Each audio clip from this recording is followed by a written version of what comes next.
Hello, fabulous Sagittarius. Welcome to your horoscope for the month of May 2015 Love Focus. I am your astrologer, Nadiya Shah. Thank you for being here. So as I spoke about in the general focused horoscope, coming up next month, and to put this month into context, next month, really big month for you personally and in love as well.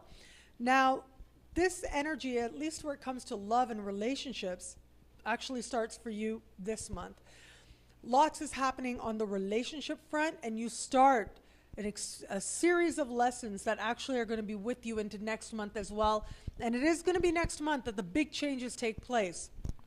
But before we get you there, there's some important considerations that need to happen for you, some important points of clarity that needs to happen for you. What it is that you're doing in love, what it is that you want, where it is that you believe that you're going, and really how it is that you are where you are right now.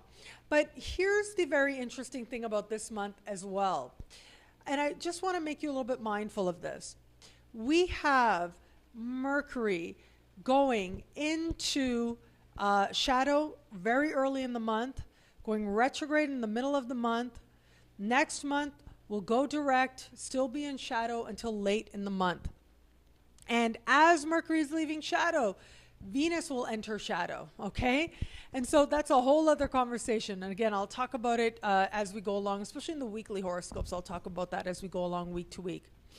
But for you, the reason that I mentioned this, Mercury moving in your opposite sign, forward, back, forward, is because I'd like you to think back to what was taking place in your life over the course of last summer. What was happening in June? What was happening in July? Because it was around that time that we had Mercury, in some respects, moving through your opposite sign as well, doing this front-back motion. Now, at that time, Mercury was not just in your opposite sign, but also sort of drifting around in other areas of the zodiac for you as well. However, there are some similarities playing out that make me believe that it's worth mentioning and it's worth reflecting on. When Mercury goes into shadow and is retrograde in your opposite sign, whatever happens during that time doesn't always last. And what I mean by that is things aren't always clear, miscommunication, misunderstandings, seeing what you want, reacting in ways that are based on your own perception and not necessarily reality, people having different perceptions, and that determining how things are unfolding instead of what's actually happening. All of that is part and parcel of Mercury retrograding in your opposite sign. And all of that is to say, if your relationship status changes, it's not likely to stay that way. So if you break up with somebody during Mercury retrograde in your opposite sign, you usually end up getting back together. So if you break up with somebody during this time, you tend to end up getting back together. It tends to be based on some misunderstanding. And this looks especially likely for you. As Mercury is going retrograde, you've got Mars and Saturn standing across from each other with Saturn in your sign. I gotta say, this looks like you're getting angry about something. You get really angry about something, have a very strong reaction about something, and may end up changing your relationship status. If it applies, if you're in an established bond, this does suggest that a breakup could happen, that ultimately you end up realizing, oh, okay, wow, I really reacted. That might not have actually had anything to do with that other person. So just be mindful of that. Miscommunication is rife, is very much in the air. What is perfectly innocent to one person might not be so much to the other. And so people can misunderstand each other a lot. That can lead to changes in a relationship and in terms of an established bond. If you meet somebody new during this time, if you start a relationship, it doesn't necessarily mean that it won't continue on well into the future.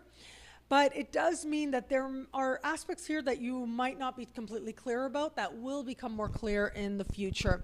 And I actually did record one of my Mercury specials all about Mercury retrograde and Mercury retrograde, starting a relationship Mercury retrograde. So there is a special series video that I have on my YouTube channel about that, so you may want to look that up. Do a little search and look that up, because I talk about this at length, like what tends to happen when you meet somebody new during a Mercury retrograde. It isn't that it can't work out, it can, but just that you might not be realizing the reality of the situation and who you're with. And after Mercury goes direct, or Mercury stands still and goes direct, that's when more things become revealed. Maybe the person is a really different age than you realize. Maybe you didn't realize it before, but their sort of status is really different. Like they might not fully be separated. They might have kids, like a whole slew of things that you hadn't factored in before.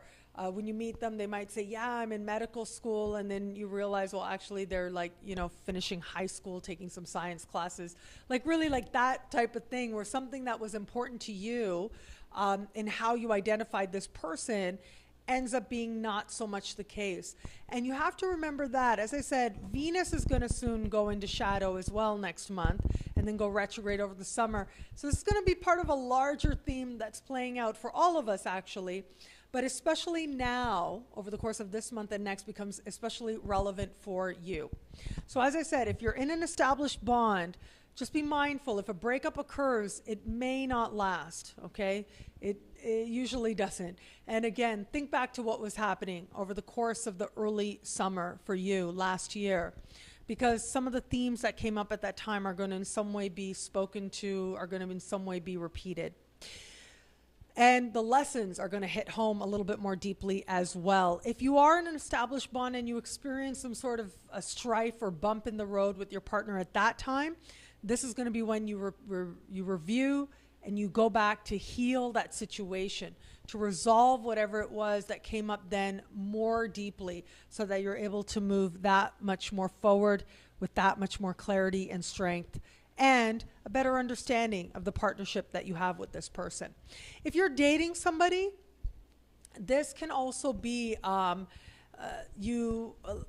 gotta say, again, when you break up with somebody, if you're dating somebody or they're in your sphere, you're interested in them, you see it going a certain direction, if things don't seem to be working out, that might not actually be the reality in the fullness of time. And so just be aware of that.